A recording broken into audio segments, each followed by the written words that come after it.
पढ़ा था कि कैसे तीन गुणों के प्रभाव से हमको ऊपर उठना है, और तीन प्रकार के गुणों से तीन प्रकार के जो पालक हैं उनकी आराधना होती है। यदि हमें रजोगुण और तमोगुण के प्रभाव में रहना है तो हम ब्रह्मा, शिव इत्यादि देवताओं की पूजा कर सकते हैं, और यदि हमें इन गुणों से ऊपर उठ करके सत्व में और फिर विशुद्ध सत्व में जाना है तो फिर हम भगवान विष्णु की आराधना कर सकते हैं। ऐसा हमने कल पढ़ा था। तो आज हम उसके आगे से पढ़ना शुरू करेंगे। पार्थिवदारुणो धूमस्तस्मादग्निप्रियमयम् तमसस्तु रजस्तस्मात् सत्वं यत् ब्रह्म दर्शनम्। अनुवाद कौन कौन पढ़ना चाहते हैं? भूमिका माता जी पढ़िए अनुवाद। हरे कृष्णा। अग्नि काष्ठ मृदा का रूपांतर है, लेकिन काष्ठ से बेहतर धुआं है। अग्नि उससे भी उत्तम है, क्योंकि अग्नि से हमें श्रेष्ठ ज्ञान के लाभ प्राप्त हो सकते हैं। इसी प्रकार रजोगुण तमोगुण से बेहतर है, लेकिन सत्वगुण सर्वश्रेष्ठ है, क्योंकि सत्वगुण से मनुष्य परम सत्य का साक्षात्कार कर सकता है। तो इसमें बताया है कि जिस प्रकार लकड़ी पृथ्वी से ही आती है, तो पृथ्वी का ही रूपांतर लकड़ी है, लेकिन फिर भी लकड़ी पृथ्वी से श्रेष्ठ है, और धुआं लकड़ी से आता है, लेकिन धुआं लकड़ी से भी श्रेष्ठ है। इसी प्रकार हम देख सकते हैं कि अग्नि वैदिक यज्ञों के द्वारा ज्ञान को लाभ कराती है। गुणों में भी इसी प्रकार की पार्थक्यता है।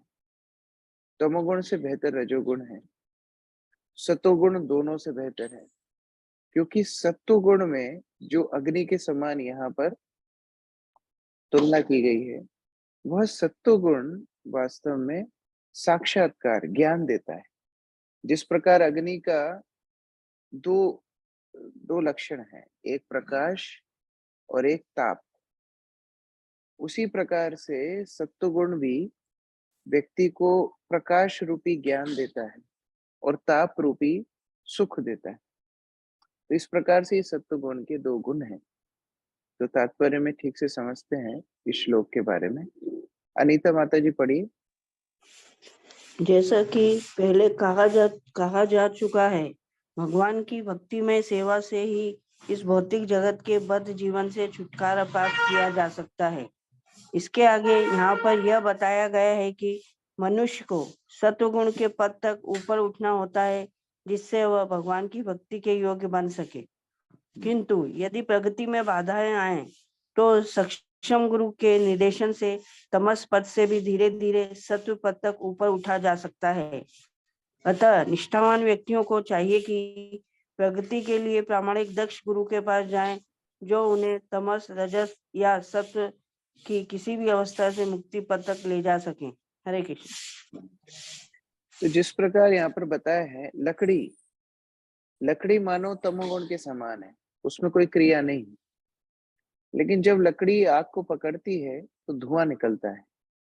जब वो अग्नि बहुत ज्यादा प्रज्वलित नहीं होती है तब धुआं ज्यादा निकलता है, तो वो धुआं रजोगुण के समान है। तो निष्क्रिय लकड़ी से सक्रिय लकड़ी थोड़ा सा उच्च है, इसलिए बोला है धुआं काष्ठ से ऊपर है। लेकिन जब उस लकड़ी में प्रज्वलित अग्नि इतनी बढ़ जाती है कि धुआं वगैरह भी कम हो जाता है, अग्नि जहाँ ज्यादा होती है वहां धुआं ज्यादा नहीं होता, तो उस प्रकार से सत्वगुण दोनों से श्रेष्ठ है। लकड़ी और धुआं से जैसे अग्नि श्रेष्ठ है, वैसे ही तमोगुण रजोगुण से सत्वगुण श्रेष्ठ है। तो व्यक्ति को कम से कम सत्वगुण के स्तर तक तो उठना ही चाहिए। लेकिन यदि ना कर पाए तो क्या करना चाहिए? एक प्रमाणित गुरु के निर्देशन में अगर वो कार्य करेगा तो तमस पद से भी सत्वगुण के ऊपर उठ जाएगा। इसलिए हर व्यक्ति को प्रमाणित गुरु के पास जाकर के समर्पण करना चाहिए और उनके बताए हुए पथ पर चलना चाहिए। अगला श्लोक। भेजिरे मुनयोऽथाग्रे भगवन्तं मदोक्षजम् सत्वं विशुद्धं क्षेमाय कल्पन्ते ये नूतानिह। अजय प्रभु पढ़िए अनुवाद।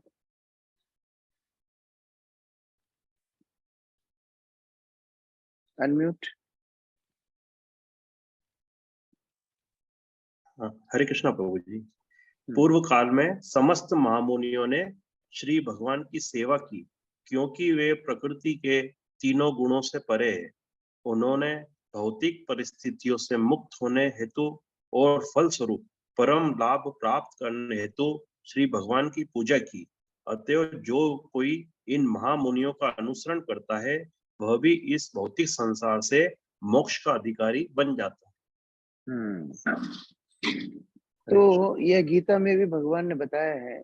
गीता में भगवान बोलते हैं कि देखो, जनक इत्यादि बहुत सारे पूर्ववर्ती महान महात्माओं ने यह आध्यात्मिक पथ का अनुसरण करके सिद्धि प्राप्त की। उसी प्रकार भागवत में ही बताया जा रहा है कि ऐसा नहीं है कि कोई भी व्यक्ति इन तीन गुणों से मुक्त हो ही नहीं पाया, शुद्ध भक्ति कर ही नहीं पाया। नहीं, पूर्व काल में बहुत सारे महामुनियों ने इस प्रकार भगवान की शुद्ध सेवा की और प्रकृति के तीन गुणों से ऊपर उठ गए। ऐसी परिस्थिति में हम लोगों को ऐसे महामुनियों का अनुसरण करना, जिस रास्ते पर वो चल के गए हैं उस रास्ते पर आगे बढ़ना है। देखिए, जब कोई व्यक्ति नाव से नदी पार करता है तो वह नाव चला करके दूसरे तट पर आता है और नाव को वहीं छोड़ करके चला जाता है। लेकिन ये महामुनि क्या करते हैं, नाव से नदी भी पार करते हैं और नाव को पुनः दूसरे छोर पर भेज देते हैं, जिससे दूसरी जीवात्माएं भी उसमें बैठ करके पार कर सके। उसको बोलते हैं परंपरा। यह परंपरा का क्या बल है? परंपरा के बल से व्यक्ति इस भौतिक संसार को पार कर सकता है। केवल एक ही इसमें सिचुएशन कंडीशन है कि जैसा जैसा पूर्ववर्ती आचार्यों ने करा है वैसा वैसा हमको अनुसरण करना है। इसमें कुछ जोड़ना नहीं है, इसमें कुछ घटाना नहीं। जैसा उन्होंने बताया है वैसे ही करना, तब हम पूर्ण रूप से मुक्ति को, संसार से मुक्ति प्राप्त करके भगवान की सेवा में संलग्न हो पाएंगे। पायल माता जी आगे पढ़िए तात्पर्य।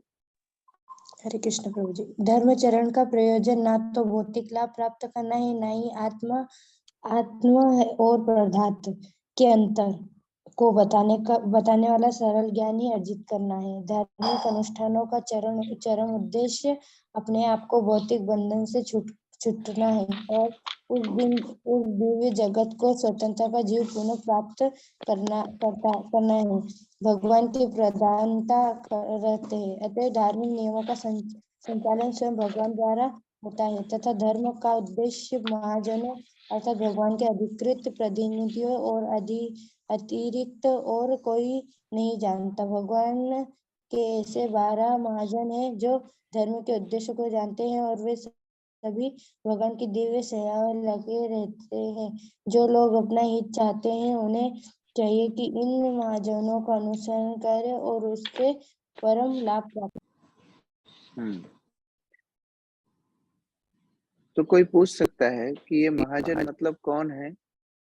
तो महाजन मतलब है जिन्होंने भक्ति की शक्ति से अपना जीवन सार्थक किया है, ये महाजन है। और उनका अनुसरण हम लोग करें। इसमें 12 महाजन प्रधान हैं। ये 12 महाजनों के बारे में बहुत बार भागवत में और इत्यादि रूपात की पुस्तकों के बार बार आएगा। इन 12 महाजनों की विशेषता क्या है? देखिए, इन 12 महाजनों में राधा रानी का नाम नहीं, इन 12 महाजनों में नंद यशोदा का नाम नहीं, क्योंकि यह जो राधा रानी है, नंद यशोदा है, यह तो हमेशा से ही भगवान की नित्य संगी है, तो वह स्तर तो वैसे भी हमारा नहीं। लेकिन ये जो 12 महाजनों का इधर नाम है, उन्होंने कुछ ना कुछ संघर्ष करके, कुछ ना कुछ भौतिक प्रवृत्तियों को हरा करके भगवान की भक्ति की है। तो बद्ध अवस्था में ये 12 महाजनों का उदाहरण हम सब के लिए प्रस्तुत किया गया। ये 12 महाजन कौन है?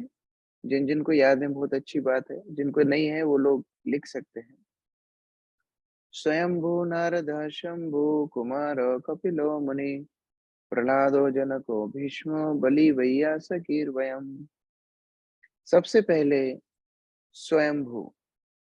स्वयंभू मतलब ब्रह्मा, क्योंकि ब्रह्मा की माता नहीं है, ब्रह्मा कमल भगवान की नाभि कमल से उत्पन्न होते हैं, इसलिए उनको स्वयंभू बोला जाता है। स्वयंभू ब्रह्मा जी, जिन्होंने प्रकृति की शुरुआत में, जहां उनको अपने स्तोत्र का पता नहीं था, एक प्रकार से प्रकृति के तमस में, एक प्रकार से प्रकृति की अविद्या में वो घिर गए थे। और उस समय पर उन्होंने अपने आप को जानने के लिए बड़ा प्रयास किया। लंबे दीर्घ समय तक वो उस नबल कमल की नाल में ऊपर नीचे जाते रहे। और फिर उन्हें भगवान का तप शब्द सुनाई दिया, फिर उन्हें कठोर तप किया, तब जाके भगवान ने उनको ब्रह्म ज्ञान दिया, दिव्य ज्ञान दिया। तो ब्रह्मा जी प्रथम महाजन। उसके बाद नारद मुनि, जो एक दासी पुत्र थे, कैसे महाजन बन गए, कैसे भगवान के महान भक्त बन गए, हम लोग चौथे अध्याय में पढ़ेंगे। अभी दूसरा अध्याय चल रहा है, चौथे अध्याय से हम नारद मुनि के बारे में पढ़ेंगे कि कैसे नारद मुनि के विषय में कैसे वो महाजन बन गए। शंभु भगवान शिव, वह कैसे भगवान की भक्ति में हमेशा संलग्न रहते हैं, किस प्रकार से भौतिक संसार में रहते हुए भक्ति करते हैं। किसी गृहस्थ परिवार को अगर शिक्षा लेनी है तो भगवान शिव और पार्वती से लेना चाहिए, क्योंकि भगवान विष्णु, उनकी पत्नी पैर दबा रही है, वह आराम से लेटे हुए हैं, यह बहुत कम होता है। लेकिन शिव और पार्वती की कहानी और ज्यादा रियलिस्टिक है, जहां हम गृहस्थ लोग उनसे सीख सकते हैं। पार्वती कभी कभी नाराज हो जाती है, और नाराज होकर के जैसे दक्ष यज्ञ में जाने के लिए पार्वती कितनी जिद्दी करती, हम लोग चतुर्थ स्कंद में पढ़ेंगे एक साथ। और वो इतनी जिद्दी करती हैं, भगवान शिव को आज्ञा ना मान के चली जाती। लेकिन एक पति को कैसे रहना चाहिए, भगवान शिव जैसे अनासक्त, उस प्रकार से भगवान शिव और पार्वती भौतिक संसार में रहते हुए कैसे भक्ति करना है, इसका उपदेश अपने आचरण से देते हैं। फिर कुमार, चार कुमार, चतुष्कुमार, ब्रह्मा के प्रथम मानस पुत्र। ये चार कुमार किस प्रकार से बड़ा ही नहीं होना चाहते हैं, छोटी अवस्था में रहना चाहते हैं, और भागवत ज्ञान के प्रथम प्रणेता है। भक्ति देवी जब बूढ़ी हो जाती हैं, भागवत महात्म्य में कथा आती है, तो चतुष्कुमार आकर के भागवत सुनाते हैं। और यह चतुष्कुमार किस प्रकार ब्रह्मवादी थे और भगवान के चरणों की तुलसी सूंघ करके भक्त बन गए, ये कथा भी हम आगे देखेंगे। तो यह कुमार अपने उदाहरण से सिखाते हैं कैसे आत्माराम भी है, जो संतुष्ट है, जो ब्रह्मवादी है, वह भी भगवान के प्रति आकर्षित होता है। बहुत सुंदर रूप से वो अपने उदाहरण से सिखाते हैं। कपिल मुनि, देवहूति नंदन कपिल देव अपनी माता को तीसरे स्कंद के अंत में बहुत सुंदर उपदेश देते हैं, वो भी हमारे महाजन है। मनु, स्वयंभू मनु, किस प्रकार भगवान की लीलाओं में, भगवान की सृष्टि लीला में वह किस प्रकार से प्रयत्नशील रहते हैं, भगवान की भक्ति में संलग्न रहते हैं, हम लोग आगे के अध्यायों में देखेंगे। स्वयंभू मनु। प्रहलाद, इनके ऊपर तो पूरा का पूरा एक स्कंद है, 7वां स्कंद पूरा ही प्रहलाद के ऊपर है। चैतन्य महाप्रभु के सबसे ज्यादा प्रिय खंडों में से एक प्रहलाद का। प्रतिकूल परिस्थितियों में भी भगवान का स्मरण कैसे किया जाए, प्रहलाद सिखाते हैं। जनक महाराज, इनका नाम तो भगवान भगवत गीता में लेते हैं। जनक महाराज जो विषयों के बीच में हैं, जो राजा हैं, फिर भी उनका मन चित्त हमेशा भगवान के चरणों में लगा है।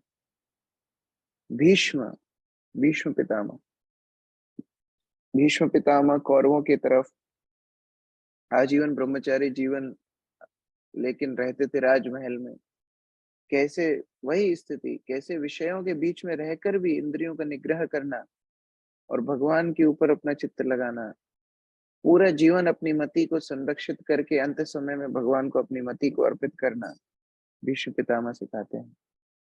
बलि बलि महाराज बलि महाराज जो आत्मनिवेदन के उदाहरण है, कैसे सर्वस्व भगवान को अर्पित करना चाहिए बिना किसी सोच विचार के। अगर उसमें कोई बाधा आए तो किस प्रकार हर बाधा को त्याग कर देना चाहिए, इस प्रकार बलि महाराज अपने उदाहरण से सिखाते हैं।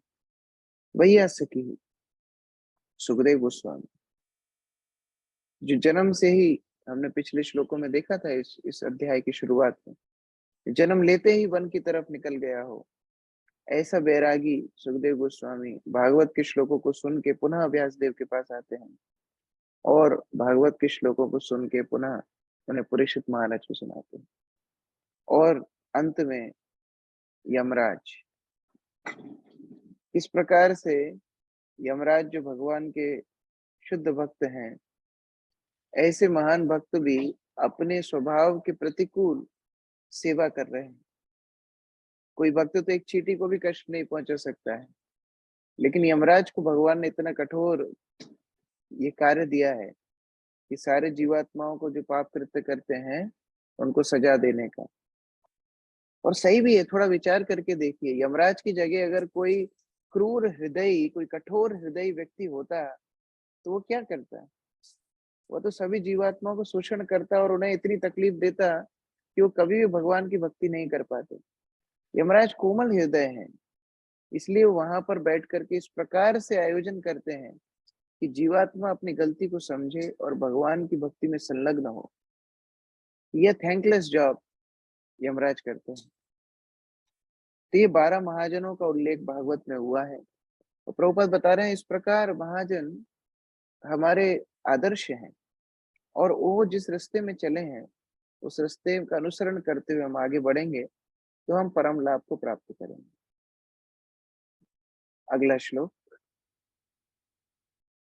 मुमुक्षुवा घोर रूपान हित्वा भूतपतिन्नथा नारायण कला शांता भजन्ति ही अनसूयवा। बसंत प्रभु पढ़िए अनुवाद। हरे कृष्णा। जो लोग मोक्ष के प्रति गंभीर हैं वे निश्चय ही द्वेष रहित होते हैं और सबका सम्मान करते हैं, किंतु फिर भी वे देवताओं के घोर रूपों का अस्वीकार करके केवल भगवान विष्णु तथा उनके स्वांशों के कल्याणकारी रूपों की ही पूजा करते हैं। तो ऐसा नहीं है कि जो भगवान के भक्त हैं, जो मुमुक्षु हैं, जो इस भौतिक संसार से मुक्त होना चाहते हैं, वो देवी देवताओं का असम्मान करते हैं, अपमान करते नहीं, तो सबका सम्मान करते हैं। लेकिन वह जानते हैं कि आराधना, पूजा, अर्चना, भक्ति केवल भगवान की होती है, देवी देवताओं की। सुजाता माता जी आगे पढ़िए। हरे कृष्णा। पूर्ण पुरुषोत्तम भगवान श्री कृष्ण जो विष्णु कोटि के रूपों के मूल रूप हैं, वे 2 भिन्न कोटियों में अपना विस्तार करते हैं, पूर्ण या समग्र अंश तथा भिन्न अंश। भिन्नांश सेवक हैं और विष्णु तत्व के पूर्णावय तथा पूज्य हैं। भगवान द्वारा शक्ति प्रदत्त सारे देवता भी भिन्नांश हैं, वे विष्णु तत्व की कोटि में नहीं आते। विष्णु तत्व वे पुरुष हैं जो भगवान के आदि रूप के ही समान शक्तिमान हैं और वे विभिन्न कालों तथा परिस्थितियों में भिन्न भिन्न कोटि की शक्तियां प्रदर्शित करते हैं। भिन्नांश सीमित शक्ति वाले होते हैं, उनमें विष्णु तत्वों की तरह असीम शक्ति नहीं होती। अतः विष्णु तत्व या भगवान नारायण के पूर्णांशों की गणना कभी भिन्नांशों के साथ नहीं करनी चाहिए। यदि कोई ऐसा करता है तो वह पाषंडी अर्थात पाखंडी होने का अपराध करता है। इस कलयुग में अनेक मूर्ख व्यक्ति ऐसा अवैध अपराध करते हैं और दोनों कोटियों को समान बताते हैं। ये विभिन्न अंश अपनी अपनी यहाँ पर बताया जा रहा है कैसे जो लोग बोलते हैं कि किसी की भी पूजा करो, भगवान की पूजा हो रही है, नर सेवा नारायण सेवा, उसका खंडन यहाँ पर हो रहा है। आप सम्मान सबका कीजिए, लेकिन यह कहना कि कोई व्यक्ति भगवान के बराबर है, ये पाखंड है। जिस प्रकार किसी प्रांत का नेता अगर आपके घर में आए तो उसके साथ बहुत सारे नौकर चाकर, सिक्योरिटी गार्ड सभी लोग आएंगे, लेकिन हम सबको समान सम्मान नहीं दे पाएंगे। और समान सम्मान देना भी जो विशिष्ट व्यक्ति उसका अपमान है। उस प्रकार से सम्मान सबका हो, लेकिन यथा योग्य हो। जो विभिन्न अंश हैं भगवान के सूक्ष्म, जो छोटे छोटे जीवात्मा जो भगवान के ऊपर निर्भर करते हैं, उनको भगवान की समान स्थिति पे रख के पूजा करना यह अपराध होता है। इसलिए श्लोक में पार्थक्यता बताई गई है, नहीं तो इस श्लोक में बोलते ही नहीं। यह श्लोक में जो बताया गया है कि देवी देवताओं के घोर रूप को अस्वीकार करके केवल भगवान विष्णु और उनके स्वांशों को, कल्याणकारी रूपों की पूजा करते हैं। यदि यह स्थिति सही होती, नर सेवा नारायण सेवा, सारे देवी देवता एक ही हैं, यह जो सब चल रहा है आजकल, यह अगर सही होता तो इस श्लोक में इस तरह बात ही नहीं होती। ये अंतर समझना हमें जरूरी है। पिता पिता होता है, पुत्र पुत्र होता है। उसी प्रकार भगवान सभी देवी देवताओं, जीवात्माओं के स्तोत्र हैं और वो सभी के मूल स्वरूप आदि भगवान है। बाकी सब उनके अंश हैं जिनको हमको यथा योग्य सम्मान देना है, ना कि सबको भगवान के पद पर बैठा देना। ये अंतर हमको समझना है। सविता माता जी पढ़िए। ये विभिन्न अंश अपने अपनी भौतिक शक्तियों के अनुसार विभिन्न पदों पर असीम है। यह काल भैरव, स्मशान भैरव, शनि, महाकाली तथा चंडिका, इन देवताओं की पूजा ही लोग करते हैं, जो तमोगुण की निम्नतम अवस्था में होते हैं। ब्रह्मा, शिव, सूर्य, गणेश तथा अन्य ऐसे ही देव उन लोगों द्वारा पूजे जाते हैं। जो लोग भौतिक भोग से प्रेरित होने के कारण रजोगुणी होते हैं, किंतु जो सचमुच सतोगुणी है, वे केवल विष्णु तत्वों की पूजा करते हैं। विष्णु तत्वों के अनेक नाम तथा रूप है, यथा नारायण, दामोदर, वामन, गोविंद तथा अधोक्षज। सुयोग्य ब्राह्मण शालिग्राम शिला द्वारा निरूपित विष्णु तत्वों की पूजा करते हैं, और क्षत्रिय तथा वैश्य जैसे कुछ उच्चतर वर्ण के लोग भी सामान्यतया विष्णु तत्वों की पूजा करते हैं। यहाँ पर बताया अलग अलग गुणों में व्यक्ति अलग अलग इष्टों की पूजा करते हैं। जो तमोगुण में है वह तमोगुण की आराधना करते हैं, जैसे काल भैरव। हमारे उज्जैन में एक है भैरव, वो शराब पीते हैं, तो लोग जाते हैं शराब लेकर के, प्रसाद भी पाते हैं शराब का। तमोगुण की आराधना है। शमशान भैरव उज्जैन वैसे फेमस है तंत्र विद्या के लिए, शमशान विद्या के लिए। तांत्रिक लोग शमशान में जाकर के अर्चना करते हैं, आराधना करते हैं। ये सारी जो आराधनाएं हैं जो बता रहे हैं, तमोगुण की आराधनाएं। इसके बाद जो रजोगुण की आराधना है वह देवी देवताओं की पूजा रजोगुण में आती है। और फिर जो सत्वगुण की पूजा है वह विष्णु तत्वों की पूजा है, जहाँ शास्त्र अनुरूप विधियों से भगवान विष्णु और उनके अवतारों की अर्चना की जाती है। और यहाँ पर शालिग्राम की पूजा भी बताई गई है। जो सुयोग्य ब्राह्मण होते थे वह पुरुषोक्त का पाठ करके और इत्यादि मंत्रों का अर्चना करके शालिग्राम की अर्चना करते हैं। और क्षत्रिय वैश्य भी अन्य अन्य विष्णु तत्वों की पूजा करते हैं।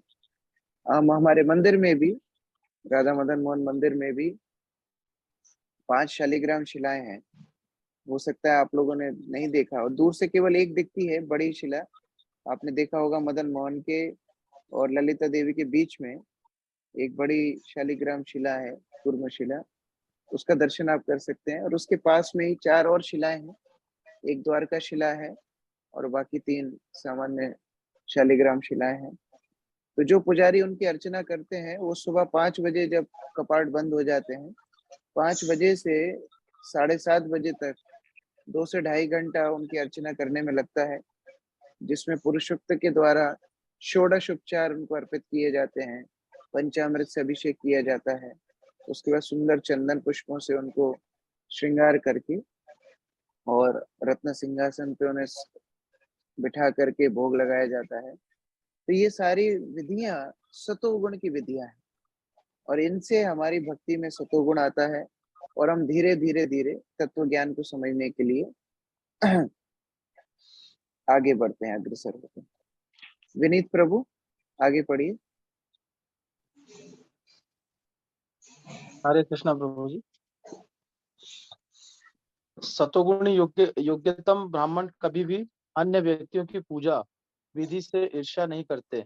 वे अन्य देवताओं का पूर्ण आदर करते हैं। यद्यपि काल भैरव या महाकाली जैसे देवताओं का रूप अत्यंत भयानक है, वे यह अच्छी प्रकार जानते हैं कि परमेश्वर के ये सभी भयानक लक्षण विभिन्न परिस्थितियों में उनके विभिन्न सेवकों के रूप हैं, किंतु इतने पर भी वे देवताओं के भयानक तथा आकर्षक दोनों ही रूपों को त्याग कर केवल विष्णु रूपों पर ध्यान केंद्रित करते हैं, क्योंकि वे भौतिक जगत से मोक्ष पाने की उत्कट इच्छा रखते हैं। सभी देवता, यहाँ तक कि देवों में सर्वश्रेष्ठ ब्रह्मा तक किसी को मोक्ष नहीं दिला सकते। हिरण्यकशिपु ने अमर होने हेतु कठोर तपस्या की थी, किंतु उसके पूज्य देव ब्रह्मा उसे वैसा वर देकर प्रसन्न नहीं कर सके। इसीलिए भगवान श्री विष्णु के अतिरिक्त अन्य कोई मुक्तिपाद या मुक्ति के प्रदाता भगवान नहीं कहलाते। सारे देवता भी भौतिक सृष्टि के अन्य जीवों की तरह इस भौतिक सृष्टि के संहार के समय नष्ट हो जाते हैं। जब वे स्वयं मुक्ति नहीं पा सकते तो फिर अपने भक्तों को वे किस प्रकार मुक्ति दिला सकते हैं। ये देवता अपनी पूजा करने वालों को कुछ क्षणिक लाभ ही प्रदान कर सकते हैं, परम लाभ नहीं। यही कारण है कि मुमुक्षु जन देवताओं की पूजा का परित्याग करते हैं, यद्यपि वे उनमें से किसी के प्रति असम्मान नहीं दिखाते। हरे कृष्ण। तो भगवत गीता में भगवान बताते हैं अंतवंत फलम तेषाम, देवताओं के वरों में दो लक्षण हैं। देवता जो वर देते हैं, पहला तो वह क्षणिक होता है, वह अस्थाई होता है, और दूसरा वह सीमित होता है। जैसा कि यहाँ पर बताया हिरण्यकशिपु का उदाहरण, उन्हें एक प्रकार से अमर होने का वरदान दिया ब्रह्मा जी ने। पूर्ण रूप से अमर तो नहीं हो सकते कि ब्रह्मा जी खुद अमर नहीं है, लेकिन इतने सारे जो कंडीशन हिरण्यकशिपु ने लगाई थी वह सब ब्रह्मा जी ने दी, लेकिन वो क्षणिक हो गई, क्योंकि 5 साल बाद ही जब प्रहलाद को उन्होंने अपराध किया तो हिरण्यकशिपु को नृसिंहदेव ने आकर के वध कर दिया। इसी के साथ दूसरा उदाहरण हमने चर्चा किया था हमारी संडे क्लास में, कि कैसे अलग अलग देवी देवताओं की जो हम आराधना करते हैं तो सीमित और क्षणिक ऐसे ही हमको लाभ मिलते हैं। जयद्रथ का उदाहरण हमने चर्चा किया, कैसे सीमित लाभ उसको मिला। उसने भगवान शिव की आराधना की, भगवान शिव से उन्होंने बोला कि हमको पांडवों का वध करना है, भगवान शिव ने मना कर दिया। फिर उन्होंने बोला कि चलो हमको पांडवों को हराने का वरदान दे दीजिए, तो भगवान शिव ने बोला सीमित वर, एक बार हरा सकते हो, बस एक पांडव को एक बार हरा सकते हो। और इसलिए जयद्रथ ने अभिमन्यु के समय, चक्रव्यूह के समय पांडवों को एक एक बार हराया था, जिससे वो अंदर ना आ पाए, और अभिमन्यु अकेला ही अंदर पहुंचा और अभिमन्यु का वध कर दिया गया। तो उस प्रकार से हम देख सकते हैं कि क्षणिक और सीमित लाभ हमको देवताओं से मिलते हैं। इसलिए जो बुद्धिजीवी हैं, जो बुद्धिमान हैं, वह लोग इन सीमित सुखों के लिए क्यों जाएंगे। उन्हें तो वह सुख चाहिए यद्गत्वा न निवर्तन्ते तद्धाम परमम मम, जो ऐसा स्थान हो जहां से लौटना ना पड़े, जो ऐसा स्थान हो जो स्थायी हो, जो चिरकाल तक चले। तो ऐसा लाभ तो केवल भगवान कृष्ण ही दे सकते हैं। इसीलिए मुमुक्षु जो हैं, जो मोक्ष की प्राप्ति करना चाहते हैं, जो संसार से छूटना चाहते हैं, वो सबका सम्मान करते हैं, सबका सम्मान करते हैं, लेकिन अर्चना आराधना केवल भगवान की करते हैं। इस प्रकार इस श्लोक में बताया जा रहा है। नेक्स्ट, रजस्तमा प्रकृत्या समाशीला भजन्ति वै पितृभूता प्रजेशादिन श्रियाश्च ऐश्वर्य प्रजय पशा। शिवा अर्चना माता जी। जो लोग रजोगुणी तथा तमोगुणी हैं, वे पितरों, अन्य जीवों तथा उन देवताओं की पूजा करते हैं जो सृष्टि संबंधी कार्यकलापों के प्रभारी हैं, क्योंकि वे स्त्री, धन, शक्ति तथा संतान का लाभ उठाने की इच्छा से प्रेरित होते हैं। तो हम तो देखते हैं इतना कुछ पढ़ने के बाद भी फिर भी लोग देवी देवताओं की पूजा क्यों करते हैं? क्यों शास्त्रों में बताया है देवी देवताओं की पूजा करने के लिए? तो यहाँ पर बताया जा रहा है देवी देवताओं की पूजा कौन लोग करते हैं? जो भौतिक लाभ चाहते हैं, भले ही सीमित हो, लेकिन लाभ तो मिलते हैं। आप गीता में भी देखिए भगवान बोलते हैं कि कामस्तेस्त ज्ञान प्रपद्यन्ते अन्य देवता, जिनकी कामुक इच्छाओं के कारण बुद्धि ढक गई है, वह जाते हैं अन्य देवताओं की पूजा करने। तो जिनको यह भौतिक सुख चाहिए, स्त्री, धन, शक्ति, संतान, ये सब चाहिए, तो वो सतोगुणी रजोगुणी अर्चनाएं करते हैं। लेकिन हमको क्या चाहिए, वह हमको निश्चय करना है। आगे और कौन पढ़ना चाहते हैं?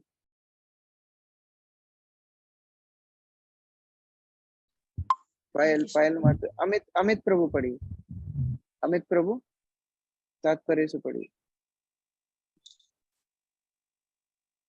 यदि मनुष्य भगवान के धाम को वापस जाने में के बारे में गंभीर है, तो मुझे थोड़ा सा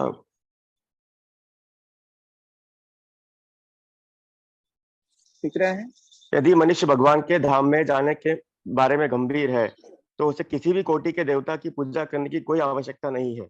श्री भगवत गीता में ऐसा स्पष्ट कहा गया है कि जो मनुष्य भौतिक भोगों के पीछे पागल रहते हैं, वे अपने क्षणिक लाभ के लिए विभिन्न देवताओं के पास जाते हैं, किंतु ऐसे लाभ तो अल्पज्ञ के लिए होते हैं। हमें कभी भी भौतिक भोग की इच्छा को प्रबल नहीं बनाना चाहिए।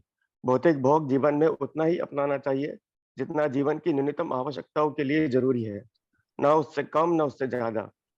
तो ऐसा नहीं है, ठीक है, ऐसा नहीं है कि भौतिक लाभ जरूरत ही नहीं है जरूरत, लेकिन हमको उसके पीछे पागल नहीं होना चाहिए।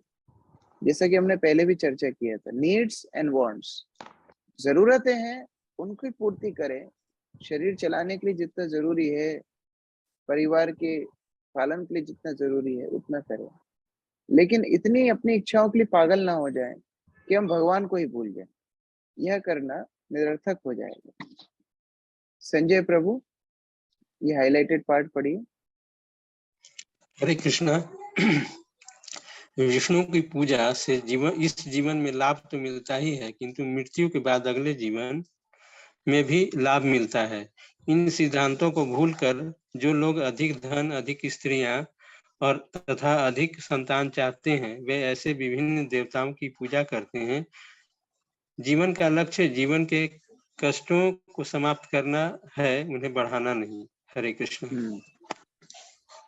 तो कहने का अभिप्राय है, क्योंकि सारे देवी देवता भगवान के ही दास हैं, तो जो भगवान की आराधना करता है उसको सारे देवी देवता वैसे ही सेवा करते हैं। उसको अलग अलग देवी देवताओं के पास जाने की आवश्यकता ही नहीं। तो भगवान विष्णु की आराधना करने से ऐसा इस जीवन में तो लाभ मिलता ही है, लेकिन वह व्यक्ति भौतिक संसार से छूट के आध्यात्मिक संसार में भी जाता है। तो दोनों स्थिति में लाभप्रद है भगवान विष्णु की आराधना करना। तो उस प्रकार से हम अपने जीवन की समस्याओं को बढ़ाएं ना, ज्यादा से ज्यादा कर्म बंधनों में ना फंसे। हमारा लक्ष्य जीवन का होना चाहिए इस भौतिक जीवन के कर्म बंधन को मुक्त होके भगवत धाम को वापस जाना। देवहूति माता जी पढ़िए।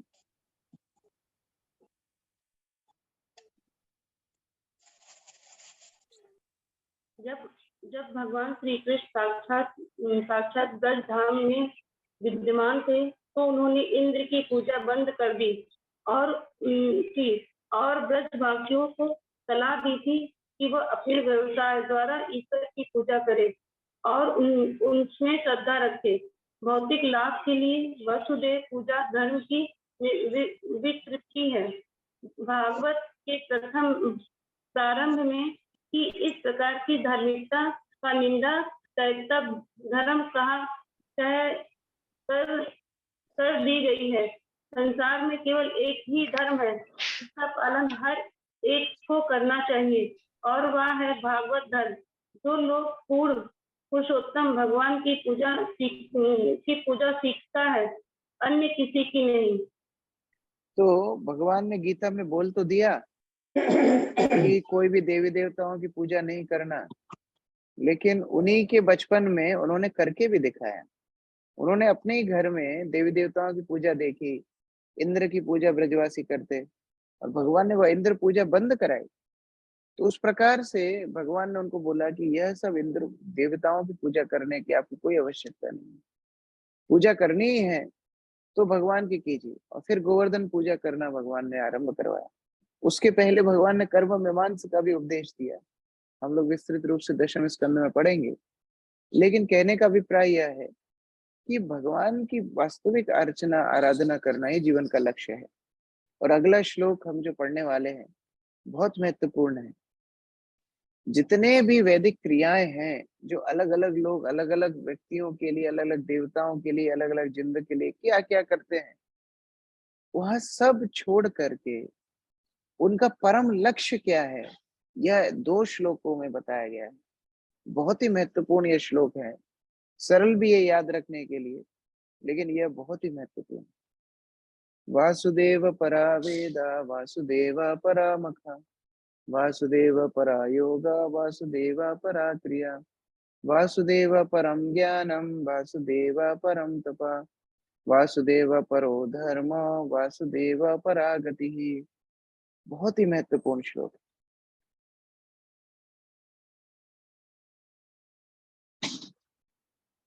इसका अनुवाद पढ़िए सोनी प्रभु, अमेठी सोनी।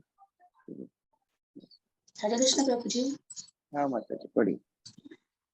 प्रामाणिक शास्त्रों में ज्ञान का परम उद्देश्य पूर्ण पुरुषोत्तम परमेश्वर श्री कृष्ण है। यज्ञ करने का उद्देश्य उन्हें ही प्रसन्न करना है। योग उन्हीं के साक्षात्कार के लिए है। सारे सकाम कर्म अंततः उन्हीं के द्वारा पुरस्कृत होते हैं। वे परम ज्ञान है और सारी कठिन तपस्याएं उन्हीं को जानने के लिए की जाती है। उनकी प्रेम पूर्ण सेवा करना ही धर्म है। वे ही जीवन के चरम लक्ष्य है। तो क्या क्या बताया है? वासुदेव परा वेदा, यानी कि वैदिक शास्त्रों के परम लक्ष्य कौन है? भगवान वासुदेव। वासुदेव परा मखा, मखा मतलब यज्ञ, यज्ञों के परम लक्ष्य हैं भगवान वासुदेव। वासुदेव परा योगा, योग क्रियाओं के परम लक्ष्य हैं भगवान वासुदेव। वासुदेव परा क्रिया, क्रिया अर्थ जो क्रिया अर्थ कर्म योग भी होता है, क्रिया अर्थ उपासना भी होता है। दोनों के ही परम लक्ष्य है वासुदेव। वासुदेव परम ज्ञानम, ज्ञान के परम लक्ष्य है वासुदेव। वासुदेव परम तपः, तप के परम लक्ष्य है भगवान वासुदेव। वासुदेव पर धर्मो, जितने भी धार्मिक क्रियाएं हैं धर्म के परम लक्ष्य है वासुदेव। और वासुदेव परा गति, जितने भी गंतव्य हैं गंतव्यों में सर्वश्रेष्ठ गंतव्य परम गति है भगवान वासुदेव। तो उस प्रकार से जीवन का लक्ष्य होना चाहिए भगवान वासुदेव की अर्चना आराधना करना। तात्पर्य कौन पढ़ना चाहते हैं? हैंड रेज कर सकते हैं। हरे कृष्णा। हाँ, ये हाइलाइटेड पार्ट पढ़िए। इन 2 श्लोकों में पुष्टि हुई है कि एकमात्र भगवान श्री कृष्ण ही पूजा के पात्र हैं। वैदिक साहित्य का लक्ष्य भी यही है कि भगवान के साथ संबंध स्थापित किया जाए और हमारी भूली हुई प्रेममयी सेवा को पूर्ण जीवित किया जाए। हरे तो यह कृष्ण। बताया गया है भगवत गीता में 15वें अध्याय में कि किस प्रकार से वेदैश्च सर्वैरहमेव वेद्यो वेदांत कृत वेद विदेव चाहम्। वेदों का सार भगवान श्री कृष्ण को जानना है। भगवान कृष्ण वेदों का संकलित करने वाले व्यासदेव हैं और वेदों को पूर्ण रूप से जानने वाले भी भगवान श्री कृष्ण ही है। तो वेद पाठ का पूर्ण लक्ष्य क्या है? भगवान श्री कृष्ण को जानना। यह भगवत गीता के अनुसार प्रथम जो पॉइंट बताया गया है वासुदेव परः वेदा, उसका स्थापना प्रभुपाद कर रहे हैं। विनीत प्रभु आगे पढ़िए, यहाँ से कोई यह तर्क कर सकता है? हरे कृष्ण प्रभु जी। कोई यह तर्क कर सकता है कि वैदिक कर्म याज्ञिक अनुष्ठानों पर आधारित है, यह सच है, किंतु ऐसे सारे यज्ञ श्री वासुदेव के विषय में सत्य की अनुभूति के लिए भी होते हैं। श्री वासुदेव का एक अन्य नाम यज्ञ है और श्रीमद् भगवत गीता यह स्पष्ट कहा गया है कि समस्त यज्ञ तथा कर्म यज्ञ या भगवान श्री विष्णु को प्रसन्न करने हेतु ही किए जाने चाहिए। यही बात योग पद्धति पर भी लागू होती है। योग का अर्थ है परमेश्वर से संपर्क स्थापित करना, किंतु इस विधि में आसन, ध्यान, प्राणायाम जैसे शारीरिक क्रियाएं सम्मिलित रहती हैं और ये सब परमात्मा स्वरूप अंतर्यामी श्री वासुदेव पर ध्यान केंद्रित करने के निमित्त होती है। परमात्मा साक्षात्कार तो श्री वासुदेव का आंशिक साक्षात्कार है और यदि कोई इस प्रयास में सफल होता है तो उससे श्री वासुदेव का पूर्ण साक्षात्कार होता है। किंतु अधिकांश योगी दुर्भाग्यवश शारीरिक विधि से प्राप्त योगिक शक्तियों द्वारा विपत हो जाते हैं। ऐसे दुर्भाग्यशाली योगियों को अगले जन्म में विद्वान ब्राह्मणों या संपन्न वैश्यों के कुल में जन्म दिया जाता है, जिससे कि वे श्री वासुदेव साक्षात्कार के अधूरे कार्य को पूरा कर सके। यदि ऐसे भाग्यवान ब्राह्मण तथा वैश्य पुत्र अवसर का लाभ उठाते हैं तो साधु पुरुषों की संगति से उन्हें सरलता से श्री वासुदेव साक्षात्कार हो जाता है। परंतु दुर्भाग्यवश ऐसे भाग्यशाली मनुष्य भौतिक संपत्ति तथा सम्मान से पुनः मोहित हो जाते हैं और अपने जीवन लक्ष्य को सही अर्थों में भूल जाते हैं। यहाँ पर बताया जा रहा है कि कैसे योग, क्रिया, यज्ञ, तपस्या, कर्म सबके लक्ष्य भगवत गीता के अनुसार, अन्य शास्त्रों के अनुसार भगवान स्वयं है। और जो योगी इस प्रकार से भगवान वासुदेव को केंद्र रख के योग क्रिया करता है तो परमात्मा रूप से भगवान का दर्शन अपने हृदय में करता है। लेकिन बीच में ही जो योगी सिद्धियों के लाभ में पड़ जाता है, क्योंकि योग के प्रभाव से सिद्धियां मिलती हैं। आप थोड़ा सा कपालभाति वगैरह फुसफुस करेंगे, उसमें ही तो आपको स्वास्थ्य मिल जाता है। मानो कोई ठीक प्रकार से शास्त्र के अनुरूप अष्टांग योग का पालन करे तो वो अष्टांग योग के हिसाब से उसको बहुत सिद्धियों का लाभ होता है। तो जब वो सिद्धियां आती हैं फिर भगवान को भूल जाता है। तो ऐसा पथभ्रष्ट योगी अगले जन्म में एक ब्राह्मण या संपन्न वैश्यों के घरों में जन्म लेता है। इसका अभिप्राय क्या है? ब्राह्मण कुल में जन्म लेगा तो बचपन से शास्त्र सुनने मिलेंगे। संपन्न वैश्यों घर में जन्म लेगा तो खाने पीने की ज्यादा टेंशन नहीं लेना पड़ेगी, तो भगवत भक्ति में भी आगे बढ़ सकता है। तो यह उपलब्धि भगवान देते हैं। लेकिन उल्टा क्या होता है, अगर उसे साधु संग नहीं मिले तो अगले जीवन में भी वह वैश्य पुत्र बन के, ब्राह्मण पुत्र बन के भी यह अवसर को खो देता है और ज्यादा भौतिक संपत्ति के मत होकर के इंद्र तृप्ति करता है। तो ऐसे योगियों को भी अपना लक्ष्य वासुदेव समझ करके आगे बढ़ना पड़ेगा, तभी वह अपने योग के परम लक्ष्य को प्राप्त कर पाएंगे। हिमांशु प्रभु आगे पढ़िए। हरे कृष्ण प्रभु। ज्ञान के अनुशीलन में भी यही बात लागू होती है। श्रीमद् भागवत गीता के अनुसार ज्ञान के अनुशीलन के लिए 18 बातें हैं। ज्ञान में ऐसे अनुशीलन से मनुष्य क्रमशः अभिमान रहित, मद रहित, अहिंसक, सहिष्णु, सरल, गुरु भक्त तथा आत्मसंयमी बन जाता है। ज्ञान के अनुशीलन से वह घर बार से अनासक्त हो जाता है और जन्म, मृत्यु, जरा तथा व्याधि के कष्टों से अवगत हो जाता है। ज्ञान का समस्त अनुशीलन भगवान श्री वासुदेव की भक्तिमय सेवा में जाकर समाप्त होता है। अतएव वासुदेव ही ज्ञान के समस्त शाखाओं के अनुशीलन के चरम लक्ष्य हैं। तो भगवत गीता के मेरे ख्याल से 13वें अध्याय में 8 से 12 श्लोक आप लोग लिख सकते हैं। 13वें अध्याय में 8 से 12 श्लोक, यह श्लोकों में भगवान ज्ञान क्या है यह बताते हैं। अमानित्वम, अधम्बित्वम, अहिंसा, शांतिम, आर्जवम, आचार्योपासनम, शौचम, इस तरह भगवान बहुत सारे ज्ञान के अंग बताते हैं। और भगवान बताते हैं ज्ञान का अंग का मुख्य उद्देश्य है मुझ तक पहुंचना, और इन सब के अलावा जो कुछ भी है वह ज्ञान। तो इसका अर्थ क्या हुआ कि यदि हम अपने ज्ञान के अनुशीलन से भगवान के पास नहीं पहुंच रहे हैं तो वो अज्ञान ही है। चाहे हम कितने ही शास्त्र पढ़ लें, कितने ही अच्छे गुणों को प्राप्त कर लें, कितने ही वेल बिहेव्ड हो जाएं, जो भी हो, अगर हम भगवान तक नहीं पहुंच पा रहे हैं तो वह सारा ज्ञान निरर्थक है। ऐसा इस श्लोक में बताया जा रहा है। पायल माता जी आगे, भूमिका माता जी आगे पढ़िए तपस्या से। हरे कृष्णा। तपस्या का अर्थ ही है किसी उच्चतर जीवन उद्देश्य के लिए स्वेच्छा की शारीरिक कष्टों को सहना। रावण तथा हिरण्यकश्यपु ने इंद्रिय तृप्ति को उद्देश्य बनाकर नाना प्रकार के दारुण शारीरिक कष्ट झेले थे। कभी कभी आधुनिक राजनेता भी अपना राजनीतिक काम साधने के लिए कठिन तपस्या करते हैं। यह वास्तव में तपस्या नहीं है। मनुष्य को चाहिए कि वासुदेव को जानने के लिए स्वेच्छा से शारीरिक असुविधाएं स्वीकार करें, क्योंकि वास्तविक तपस्या ही यही विधि है। वास्तविक तपस्या की यही विधि।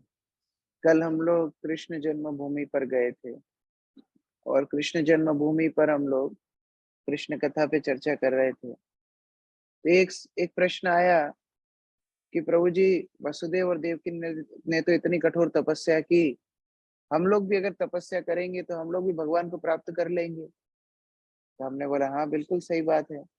हमने उनको बोला आप खड़े हो जाइए, एक पैर पे खड़े हो जाइए, अब आपके पंजे पर खड़े हो जाइए, अब आपके अंगूठे पे खड़े हो जाइए। तो वह पंजे तक तो ठीक था, अंगूठे पे तो खड़े हो ही नहीं पा रहे थे। चलो ठीक है, हमने बोला पंजे पे ही खड़े रहिए। तो एक आध मिनट में ही वह थक गए, बोले नहीं प्रभु जी, इससे ज्यादा हम खड़े नहीं हो सकते। हमने बोला देखिए, तपस्या करना अच्छी बात है, तपस्या हिरण्यकश्यप रावण ने भी की, लेकिन तपस्या से हम क्या लाभ करना चाहते हैं, क्या प्राप्त करना चाहते हैं, वह भावना शुद्ध होनी चाहिए। भगवान को प्राप्त करने की अगर लालसा है तो तपस्या सार्थक है। और हमारे लिए तपस्या क्या है? हमारे लिए तपस्या है प्रतिदिन 16 माला का जप करना, 4 नियम का पालन करना, सुबह मंगल आरती में उठ के जाना और भक्तों के साथ ठीक प्रकार से कॉपरेशन करना, आदान प्रदान करना। यही हमारे लिए तपस्या, यही काफी है। अगर हम इतना कर पाएंगे तो भगवान वासुदेव को प्राप्त कर पाएंगे। हमको अलग अलग तपस्याएं करने की आवश्यकता नहीं। और यहाँ प्रभुपाद बता भी रहे, वसुदेव तथा देवकी की घोर तपस्या से प्रसन्न होकर भगवान कृष्ण ने उनका पुत्र बनना स्वीकार किया। अतएव यदि कोई तपस्या करनी ही है तो ज्ञान की परिकाष्ठा वासुदेव को लक्ष्य बनाकर ही करना चाहिए। जैसे अभी कार्तिक मास चल रहा है, कई भक्त लोग इस कार्तिक मास में एक बार प्रसाद लेते हैं, कई बार अगर 2 बार लेते हैं तो मिठाइयाँ नहीं लेते हैं, ज्यादा तेल मसाला नहीं लेते हैं, प्लेन प्रसाद लेते हैं। कई भक्त लोग 7 बार, 21 बार, 51 बार मंदिर की प्रदक्षिणा करते हैं। कई भक्त लोग ज्यादा जप करने का प्रण लेते हैं। तो यह सब तपस्याएं भगवान वासुदेव को उद्देश्य करके यदि की जाए तो तपस्या की सार्थकता है, क्योंकि वह भगवान वासुदेव ही तपस्या के परम लक्ष्य हैं। पायल माता जी आगे पढ़िए भगवत गीता, यहाँ से हाईलाइट। परा तथा परा प्रकृति कहा गया है। अतः अंतरंग शक्तियों द्वारा विविध रूपों में होने वाला उनका विस्तार श्रेष्ठ होता है और बहिरंग शक्ति द्वारा होने वाला विस्तार निष्कृष्ट होता है। जीवात्मा भी उन्हीं के विस्तार अंश है। जो जीवात्मा उनकी अंतरंग शक्ति के विस्तार में अद्भुत होता है, वे नित्य मुक्त होते हैं, और जो भौतिक शक्तियों से अद्भुत होते हैं वे नित्य वृद्ध होते हैं। अतः ज्ञान, तप, त्याग तथा कर्म द्वारा सारा अनुष्ठान हम पर पड़ने वाले प्रभावों को बदलने के लिए किया जाना चाहिए। इस समय हम सभी भगवान की बहिरंग शक्ति द्वारा नियंत्रित हो रहे हैं। अतः इसके प्रभाव फल को बदलने के लिए हमें आध्यात्मिक शक्ति का अनुशीलन करना चाहिए। भगवद गीता में कहा गया है कि जो कोई महात्मा है या जिनके हृदय इतने विशाल हो चुके हैं कि वे भगवान कृष्ण की सेवा में लगे रहते हुए अंतरंग शक्ति को वश में रहते हैं, और इसका फल यह होता है कि ऐसे हृदय वाले लोग बिना विचलित हुए लगे रहते हैं। ठीक है, ठीक है। तो यहाँ पर प्रभुपाद जी बता रहे हैं 2 प्रकार की स्थिति है, एक बद्ध अवस्था और एक मुक्त अवस्था। बद्ध अवस्था मतलब जब जीवात्मा भौतिक प्रकृति के अंतर्गत आ जाती, बहिरंगा शक्ति के वशीभूत जीवात्मा बद्ध अवस्था में होती है। और जब वो बहिरंगा शक्ति को छोड़ के अंतरंगा शक्ति, भगवान की अलादनी शक्ति, आध्यात्मिक शक्ति के अंतरंग आश्रय में चली जाती है तब वह मुक्त अवस्था में होती है। तो जीवात्मा की यात्रा है यह बद्ध अवस्था से मुक्त अवस्था में जाने की, और इसका एकमात्र उपाय है भगवान की सेवा करना। जब हम इस प्रकार सेवा करते हैं तो ये बद्ध अवस्था से मुक्त हो जाते हैं, और यही जीवन का वास्तविक लक्ष्य है। सुजाता माता जी आखिरी पैराग्राफ पढ़िए। हरे कृष्णा। यहाँ तक कि ब्रह्मा जी तथा शिव जी की गणना भी देवताओं में होती है, किंतु भगवान विष्णु या वासुदेव तो सदा दिव्य पद पर रहते हैं। यद्यपि वे भौतिक जगत के सतोगुण को स्वीकार करते हैं, किंतु फिर भी वे समस्त भौतिक गुणों से परे रहते हैं। निम्नलिखित उदाहरण से यह बात और स्पष्ट हो जाएगी। एक बंदी गृह में बंदी होते हैं और बंदी गृह के व्यवस्थापक भी होते हैं, किंतु बंदी तथा व्यवस्थापक दोनों राजा के नियमों से बंधे होते हैं। लेकिन यदि कभी कभार राजा बंदी गृह में आता है तो वह बंदी गृह के नियमों से बंधा नहीं होता। राजा सदैव बंदी गृह के नियमों से परे होता है, ठीक उसी तरह जिस तरह भगवान इस भौतिक जगत के नियमों से परे होते हैं। हरे कृष्ण। तो दो बातें हैं। एक बंदी गृह में एक तो कैदी होते हैं और दूसरे संतरी होते हैं, पुलिस। तो पुलिस भी है, क्रिमिनल भी है, दोनों ही जेल के अंदर है, लेकिन दोनों ही एक व्यक्ति के अधीनस्थ हैं, वो है राजा। कैदी राजा के नियमों को तोड़ करके वहां पर कष्ट भोग रहे हैं, संतरी राजा के अनुगत्य हैं, लेकिन फिर भी उनको राजा के हिसाब से वहां पर सेवा कर रहे हैं।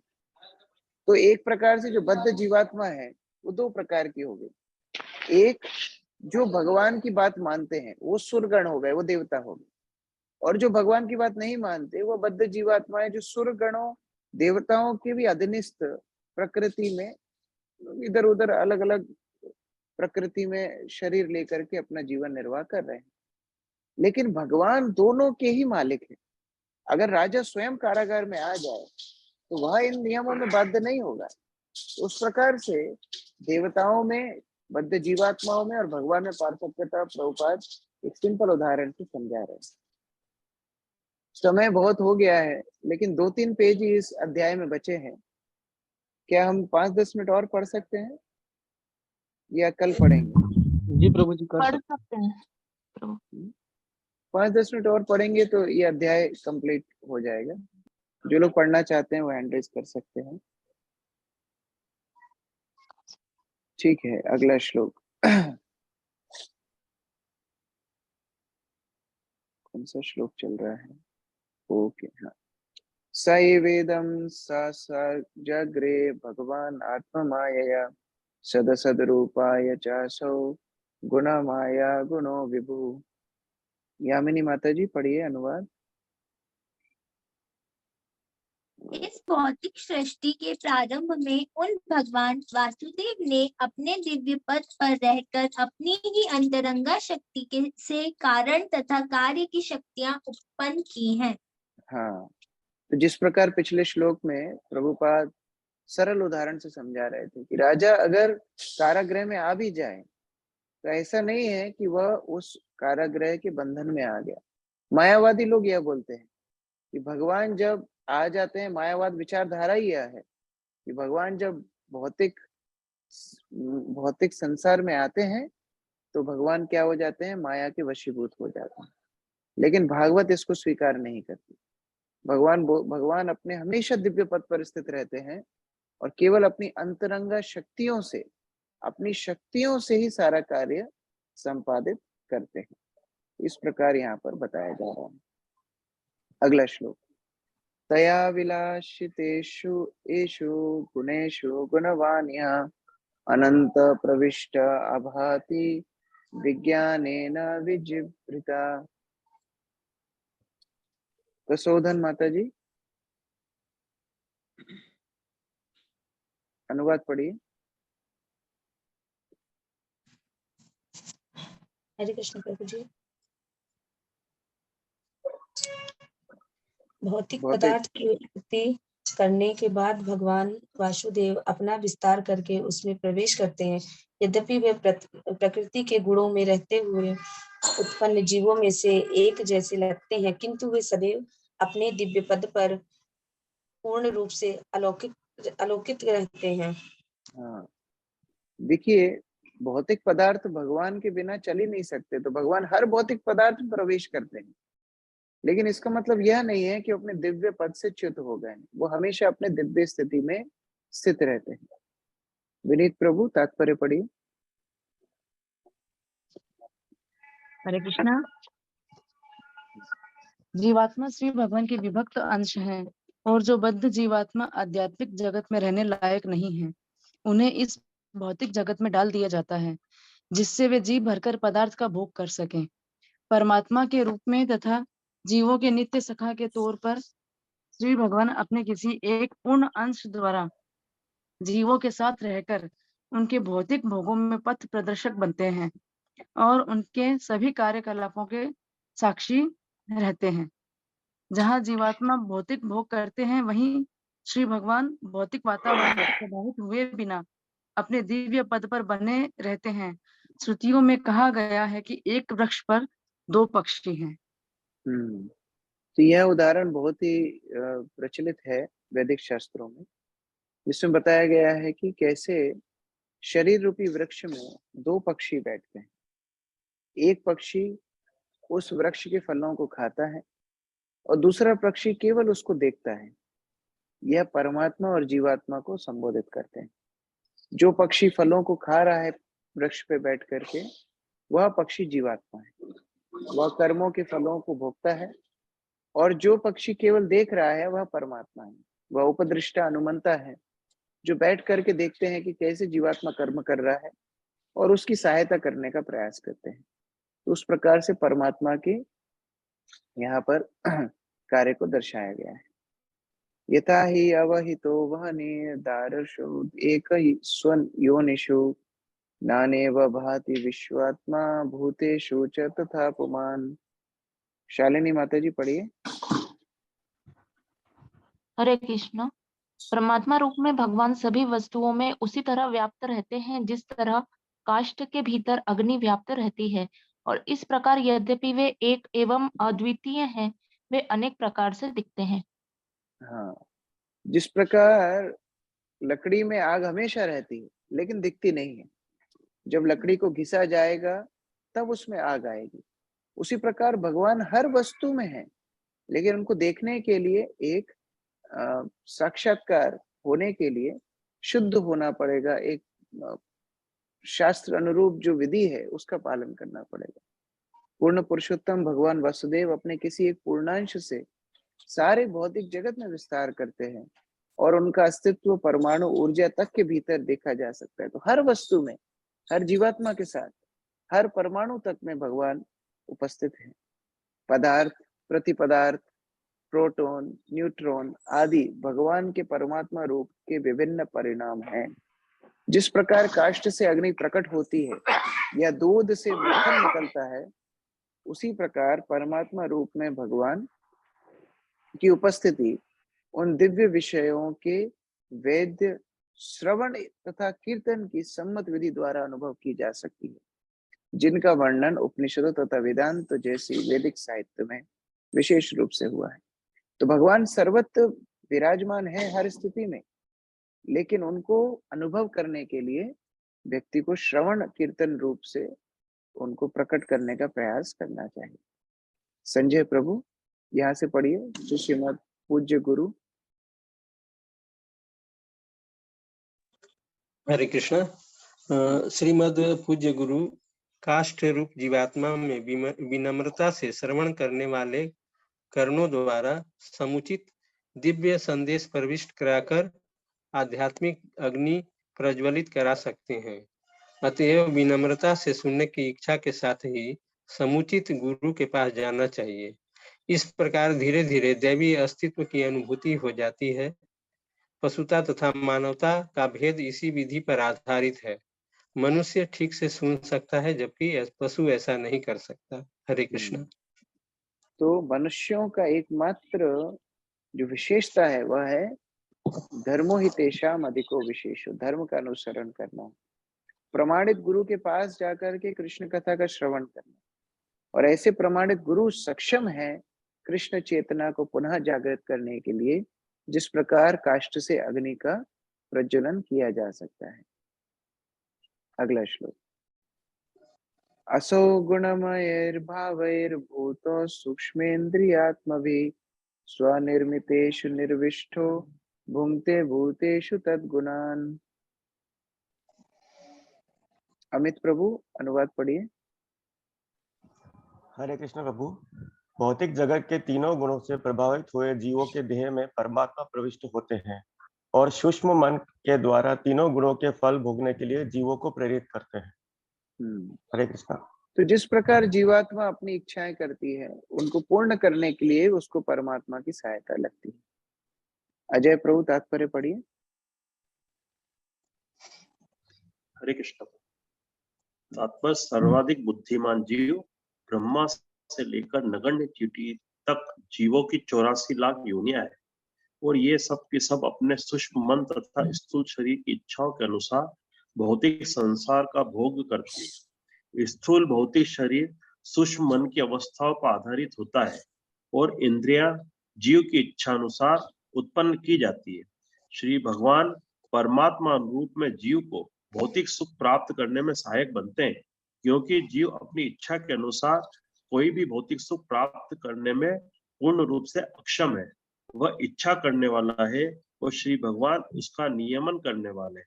आशा यह है कि समस्त जीव श्री भगवान के अंश है, अतएव वे श्री भगवान से अभिन्न है।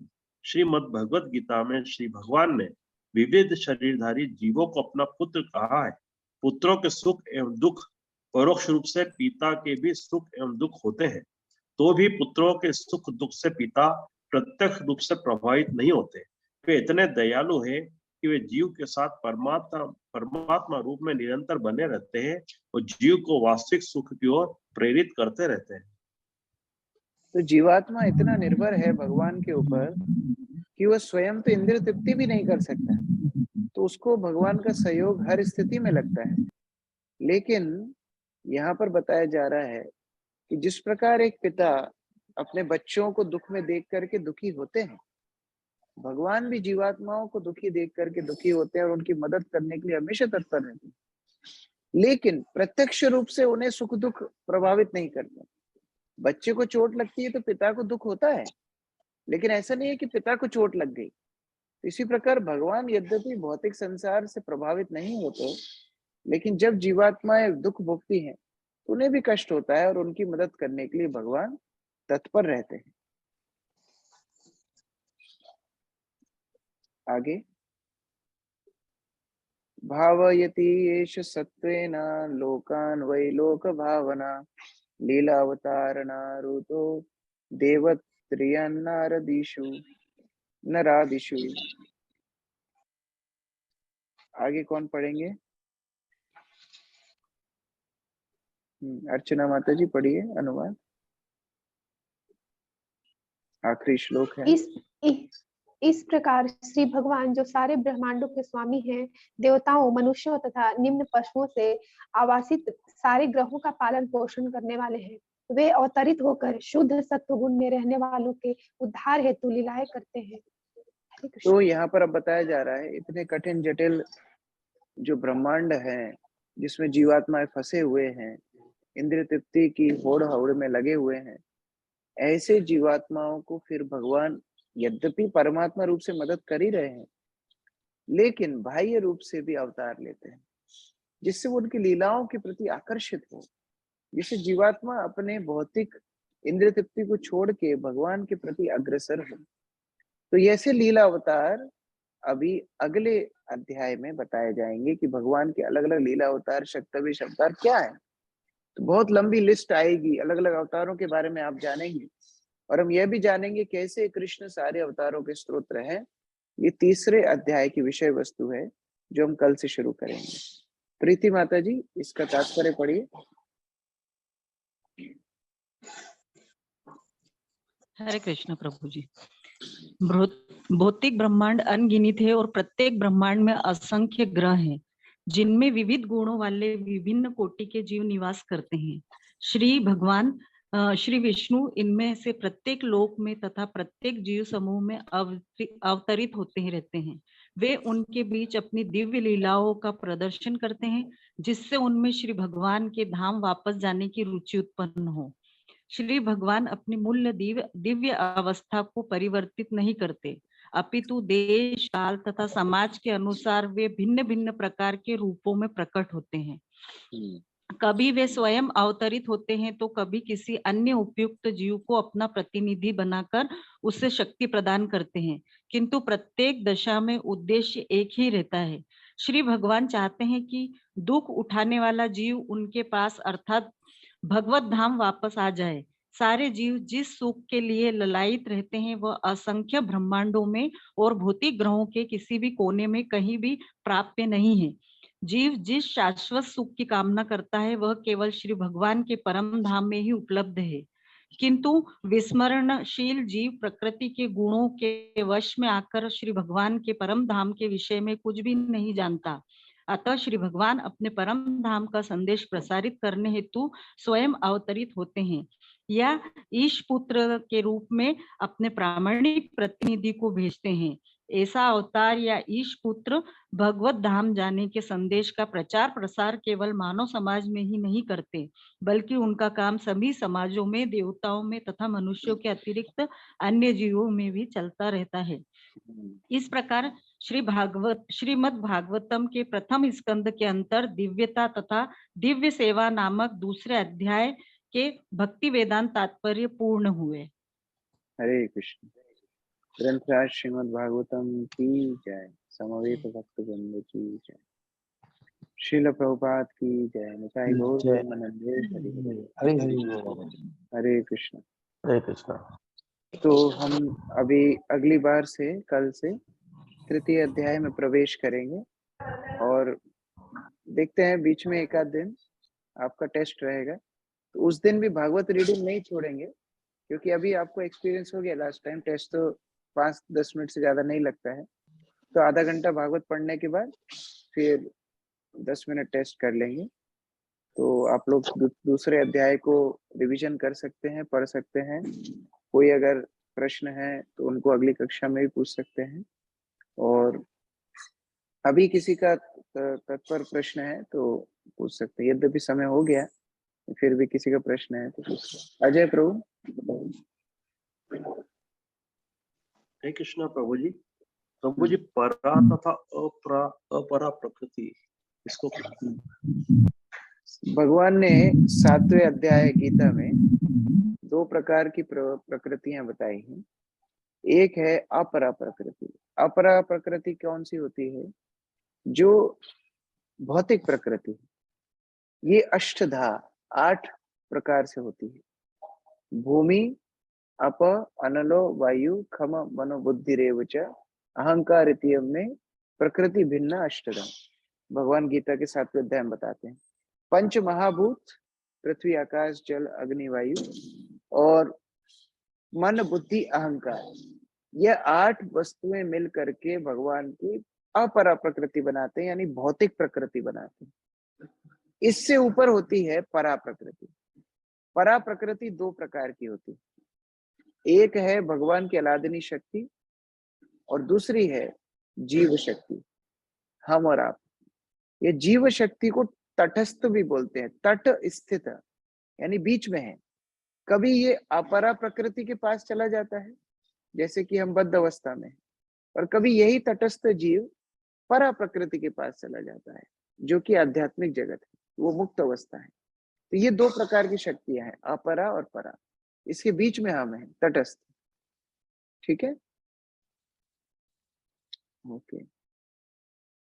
Next question. प्रभु जी, प्रभु जी, मेरा छोटा सा क्वेश्चन था, एक कंफ्यूजन है। जो जनक महाराज आपने बताए हैं 12 महाजनों में, वो सीता माता मैया के ही फादर है ना? हाँ, मतलब वही जी, जनक महाराज। हाँ, वही Janak Maharaj. Thank you. Thank you. Payal माता जी। हरे कृष्ण प्रभु जी। जो आप महाजन 12 महाजन के नाम बताए, एक छूट गया हमारा। कौन सा छूट गया? प्रभु जी, ब्रह्मा, नारद, शिव, चतुर्कुमार, कपिल, प्रहलाद, जनक, भीष्म पितामह, बलि महाराज, सुखदेव और यमराज। एक रह गया। भगवान शिव लिखा हो गया प्रभु जी। देखो, स्वयंभू ब्रह्मा, नारद, शिव।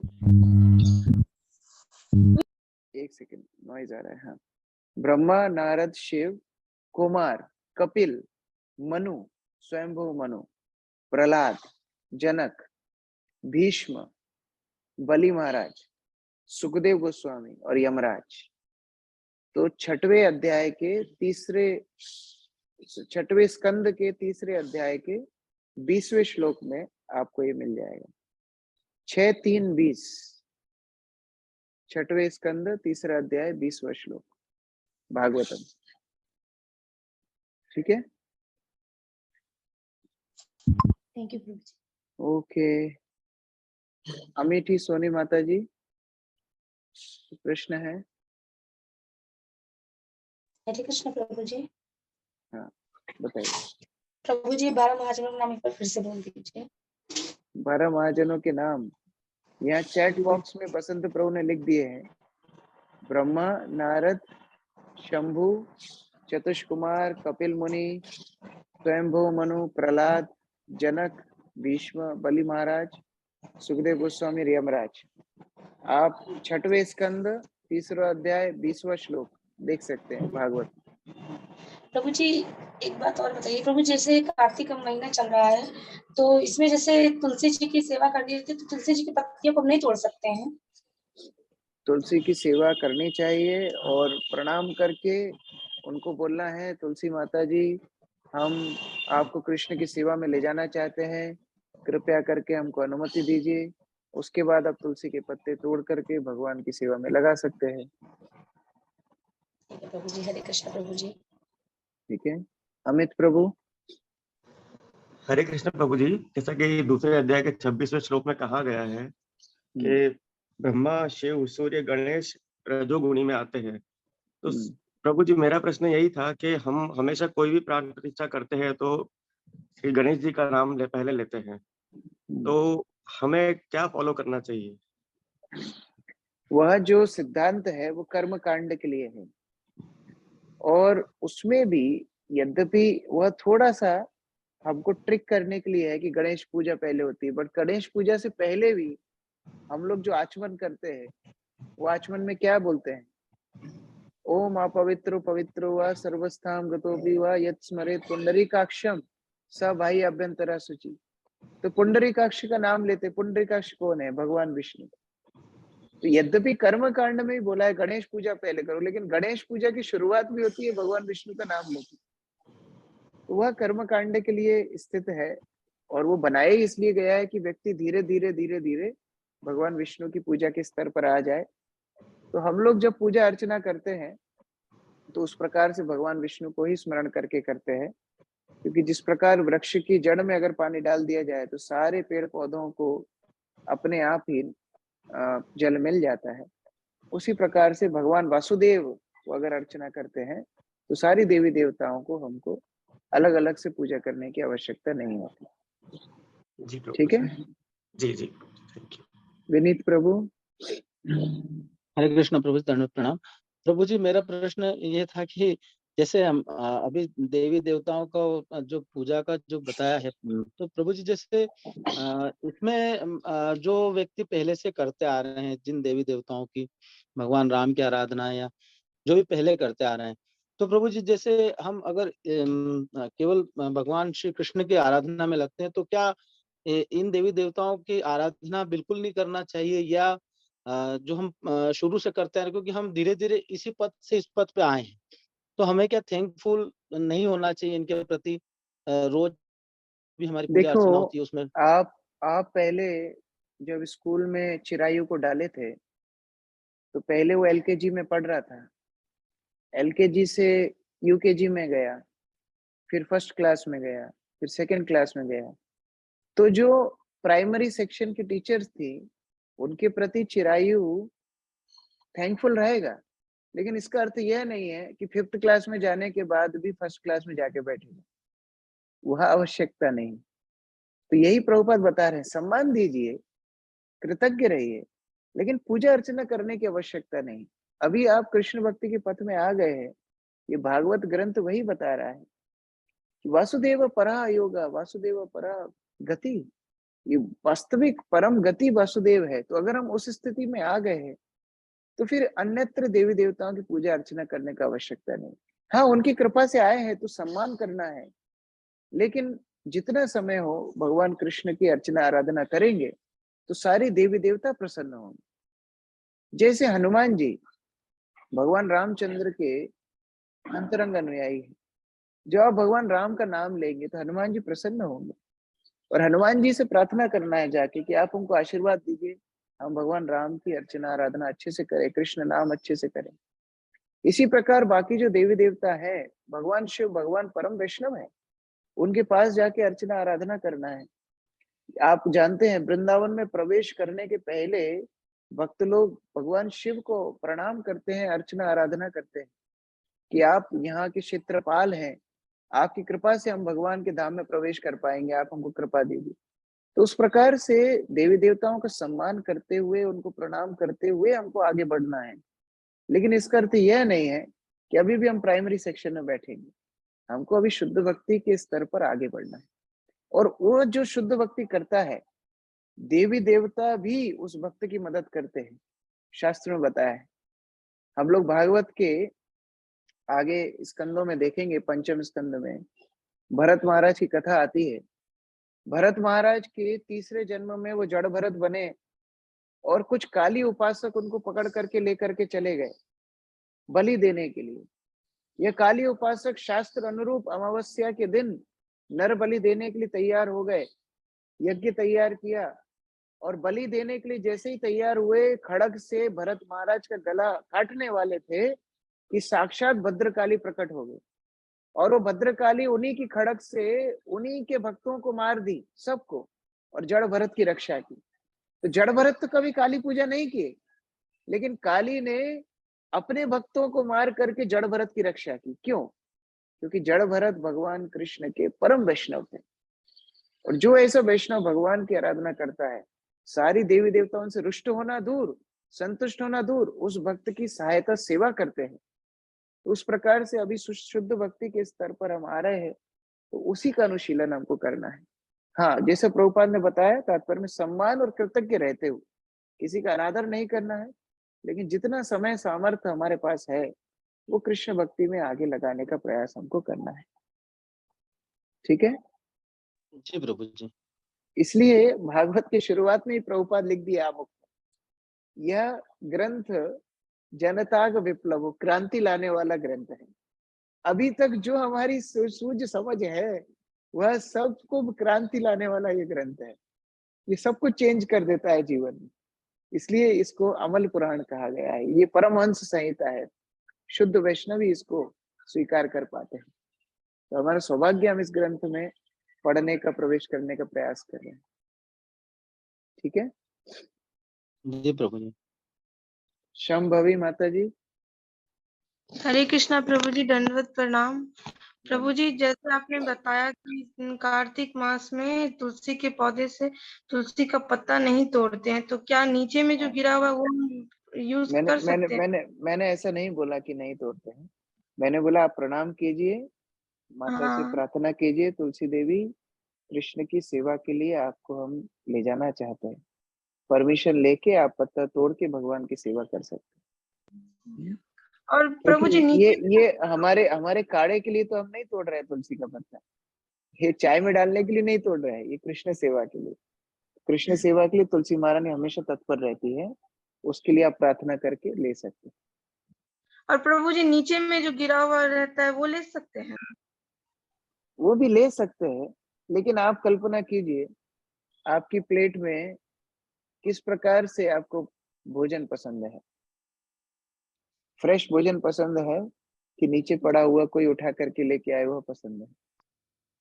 यद्यपि तुलसी का पत्ता, तुलसी का सूखा हुआ गिरा हुआ पत्ता, तुलसी की सूखी हुई टहनी, तुलसी की मिट्टी तक भगवान को प्रिय है, उसमें कोई भेद नहीं है। लेकिन फिर भी हमारी तरफ से हमको फ्रेश तुलसी के पत्ते भगवान को अर्पित करना चाहिए, ये भक्त का भाव है, उस प्रकार से हमको अर्चना करना। ठीक है प्रभु, थैंक यू। अजय प्रभु। प्रभु जी, जो पितरों का तर्पण करते हैं या श्राद्ध पक्ष में पितरों के लिए जो कार्य किए जाते हैं, तो वो क्या अनुचित है या उचित रहता है? वो कर सकते हैं, शास्त्र में उनका व्यवधान है, करना भी चाहिए, लेकिन भगवान के महाप्रसाद से करना चाहिए। भगवान का महाप्रसाद पितरों को अर्पित करेंगे तो उनको सद्गति मिलेगी। तो उस प्रकार से भगवान को केंद्र रख के सारी क्रिया करना, वही बता है।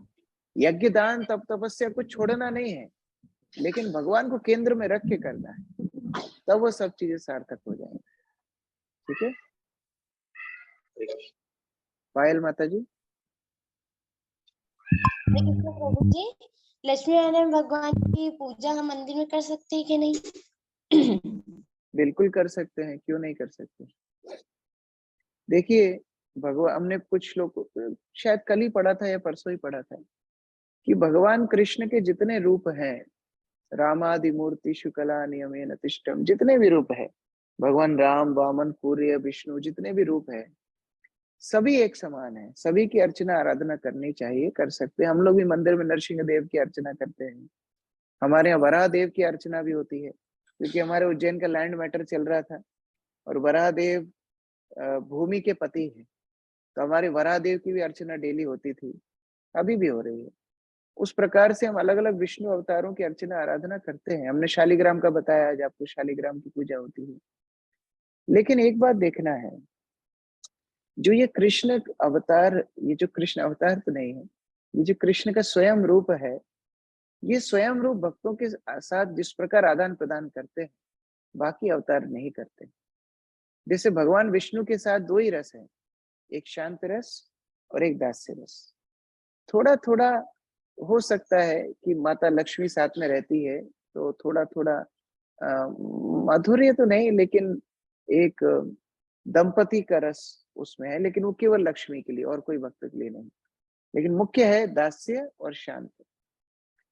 लेकिन जैसे ही आप थोड़ा ऊपर बढ़ेंगे, जैसे रामचंद्र जी, शांत भी है, दास्य रस भी है और थोड़ा थोड़ा साख्य है, जहां पर सुग्रीव इत्यादि साख्य में है, लेकिन दास्य मिश्रित है।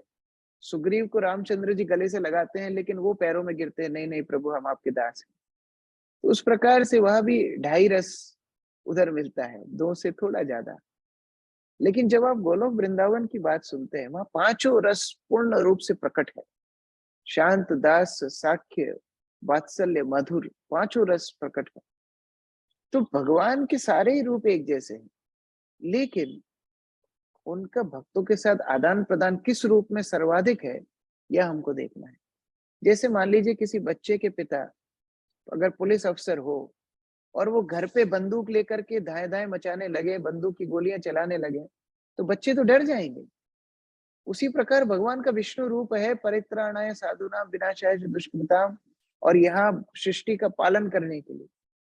भक्तों का वो रूप ज्यादा आकर्षण नहीं करता है, भक्तों को वो श्याम सुंदर रूप ज्यादा आकर्षित करता है, जहाँ भगवान बंसी बजा रहे हैं, भक्तों के साथ गाय चरा रहे हैं, भक्तों के साथ आदान प्रदान कर रहे हैं, माता यशोदा उनको कमर से दाम बंधन कर रही हैं। तो उस प्रकार से वह रूप ज्यादा मधुर, ज्यादा प्रिय भक्तों को लगता है। इसीलिए कृष्ण रूप को हम ज्यादा स्वयं रूप को आराधना करते हैं, अर्चना करते हैं, स्मरण करते हैं, उनके नाम का कीर्तन करते हैं। ठीक है, हरे कृष्ण। ठीक है, मैं बहुत क्षमा चाहता हूँ, आज सारी सीमाएं समय की हमने पार कर दी। हम प्रयास करेंगे ऐसा ना करें। आप लोगों का समय बहुत महत्वपूर्ण है, हम तो फालतू हैं, लेकिन फिर भी हम प्रयास करेंगे समय पर रहें। हरे कृष्ण। ग्रंथराज श्रीमद् भागवतम की जय, जगत गुरु श्रील प्रभुपाद की जय, समवेत भक्तवृंद की जय, निताई गौर प्रेमानंदे हरि हरे। हरे कृष्ण।